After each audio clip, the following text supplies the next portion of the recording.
The Grand Vizier's attention had focused so completely on Vienna's crumbling walls that he ignored the wider strategic picture. Turkish patrols, drunk on anticipated victory, grew careless in their reconnaissance. Not a single Ottoman officer suspected that the largest Christian army in 200 years was approaching through the Vienna woods. That evening, as Turkish drums echoed victory songs across the valley, Sobieski gathered his war council in a captured monastery overlooking the Ottoman positions.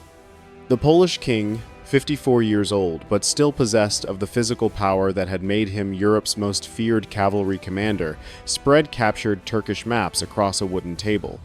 His plan was breathtaking in its simplicity and terrible in its implications. At dawn, 60,000 Christians would attack along a 10-kilometer front. The infantry would engage the Ottoman center for hours, bleeding, dying, holding, while 18,000 cavalry massed in the hills for the decisive blow that would come at precisely the moment when Ottoman forces were fully committed and exhausted. Sobieski understood what lesser commanders could never grasp: that true military genius expressed itself not through reckless courage, but through patient calculation, combined with perfect timing. He would wait hours while his allies bled, watching 150,000 enemies position themselves exactly where his cavalry could destroy them. Dawn broke on September 12th with the clash of 60,000 warriors preparing for battle.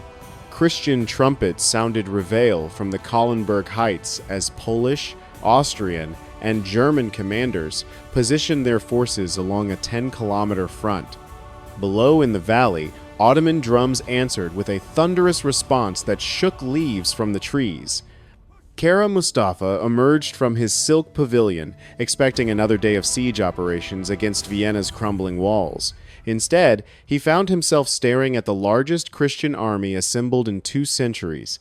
The battle began at 6 a.m., with Prince Eugene's Austrian infantry advancing down the eastern slopes in perfect formation. 10,000 imperial pike squares moved like clockwork mechanisms, their steel points glinting in the morning sun.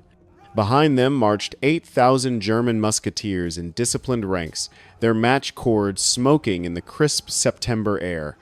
The sight was magnificent and terrifying, a river of steel flowing down the hillsides toward the Ottoman positions. Kara Mustafa responded exactly as Sobieski had anticipated. The Grand Vizier committed 40,000 infantry to meet the Christian advance, confident that his numerical superiority would crush this relief attempt like every other European expedition. Janissary companies wheeled into battle lines with practiced precision, their white caps bobbing above razor-sharp yatagans. Behind them, 20,000 Sipahi cavalry formed in glittering crescents, waiting for the moment to deliver the killing blow against broken Christian formations. For 4 hours, the battle raged across the valley floor, with neither side gaining decisive advantage. Austrian pike squares held firm against Janissary charges, while Turkish horse archers peppered German musketeers with deadly volleys. The clash of steel rang across the battlefield as 100,000 men fought with professional skill and desperate courage. Ottoman sources report losing 3,000 men in the morning fighting. Christian casualties mounted to 2,500 killed and wounded. The mathematics suggested a grinding war of attrition that favored the numerically superior Turks. But here's what Kara Mustafa failed to understand about Jan Sobieski's tactical genius. The Polish king had spent 4 hours positioning his enemies exactly where he wanted them. Every Ottoman regiment committed to the infantry battle was one less unit available to resist the coming cavalry avalanche.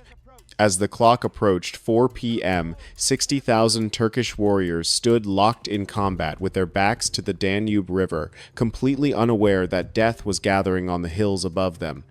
Then everything changed in a single moment that split history in half. At precisely 4 p.m., 18,000 cavalry began the largest mounted charge in recorded warfare.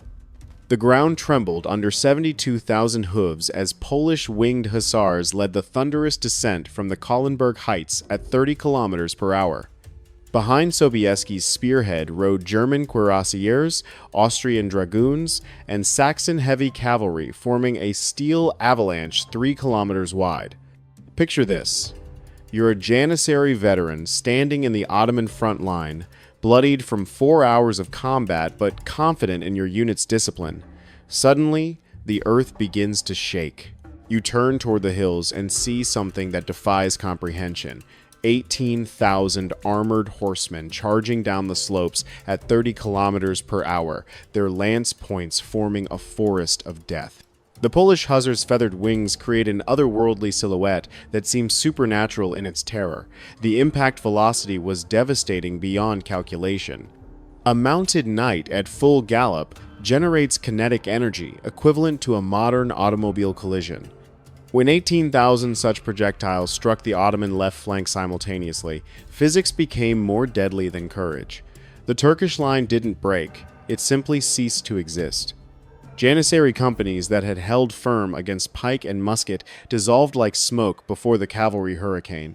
Within minutes, panic spread through Ottoman ranks like wildfire through dry grass.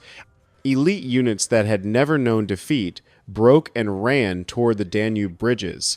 The Sultan's personal guard, 5,000 of the finest warriors in the Islamic world, abandoned their positions without striking a blow. Kara Mustafa's magnificent war tent, stuffed with golden treasures and battle maps, was overrun by Polish cavalry who trampled priceless Persian carpets under their destriers' hooves. The pursuit became a massacre that lasted until darkness fell. Ottoman soldiers, trapped between Christian cavalry and the Danube River, had only 2 choices: die fighting or attempt to cross the water. Thousands chose the river. The 2 narrow bridges quickly became death traps as panicked men crushed each other trying to escape. The wooden structures groaned under impossible weight, then collapsed, sending hundreds plunging into the Danube wearing full armor that dragged them straight to the bottom like anchors. Those who jumped willingly found that swimming in armor was suicide.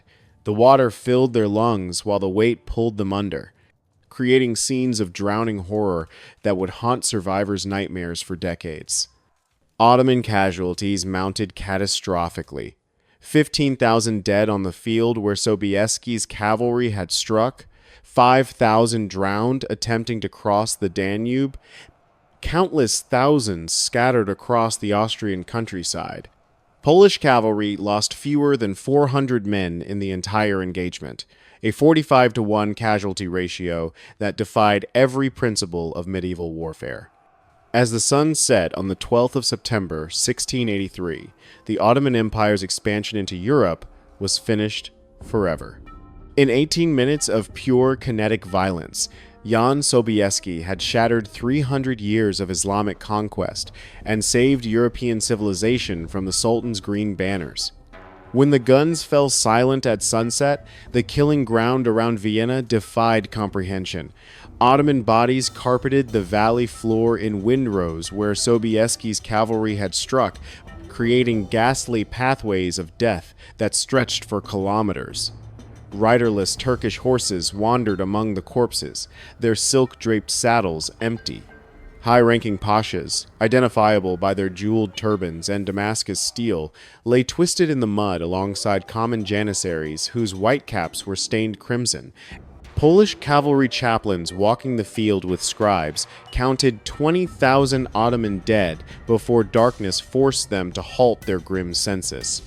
Drowning victims pulled from the Danube added another 3,000 to the toll.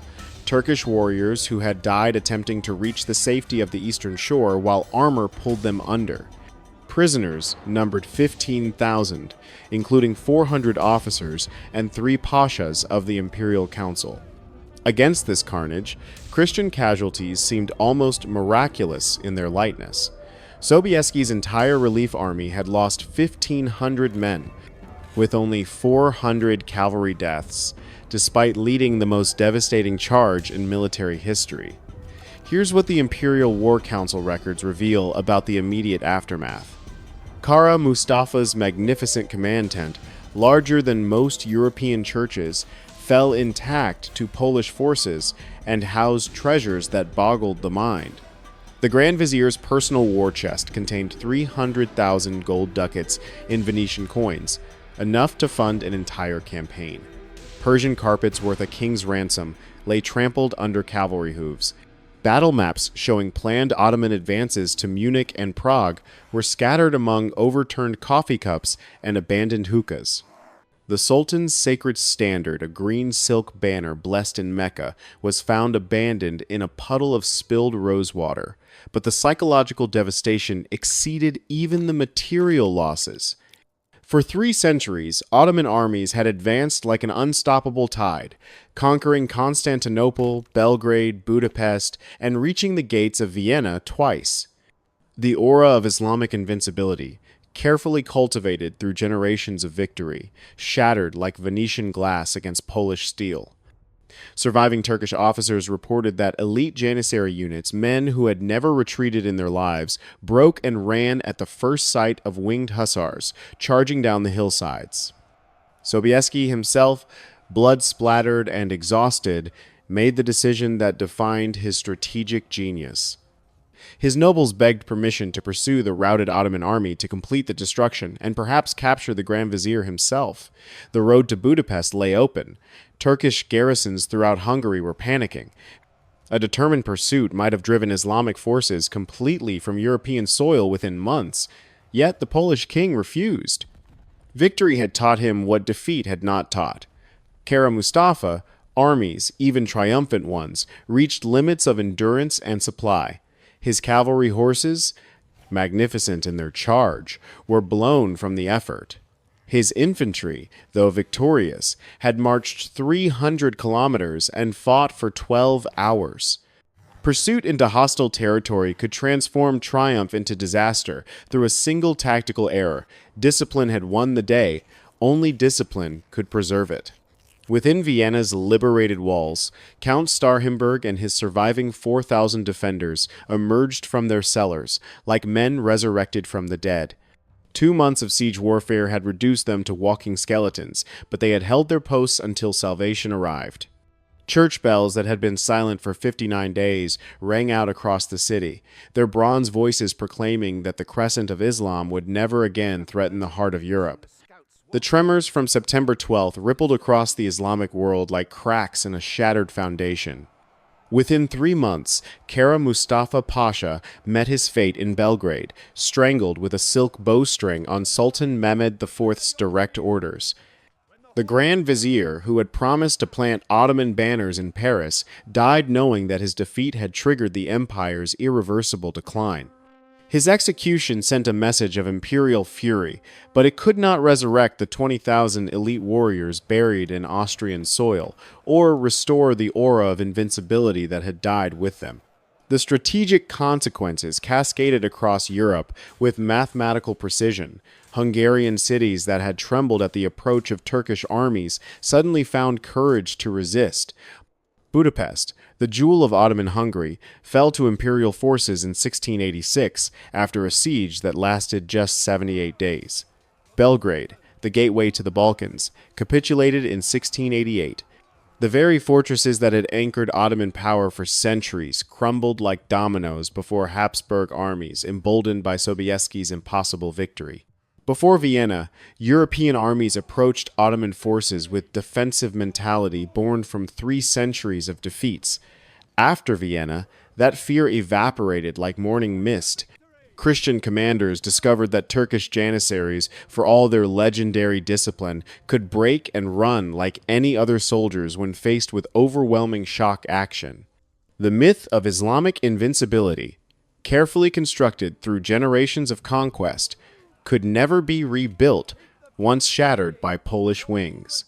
The Ottoman Empire limped onward for another 240 years, but September 12th marked the end of its expansion and the beginning of its long retreat. Never again would Turkish armies threaten the heart of Europe. The tide of conquest that had swept from Central Asia to the outskirts of Vienna finally broke against Polish steel and Austrian determination. 18,000 cavalry had thundered down the Kahlenberg Heights in the largest mounted charge in recorded history. shattering an empire's confidence in 18 minutes of pure kinetic destruction. Subscribe to Great History for more battles where perfect timing and overwhelming force at the decisive point defeated numerically superior armies through tactical genius.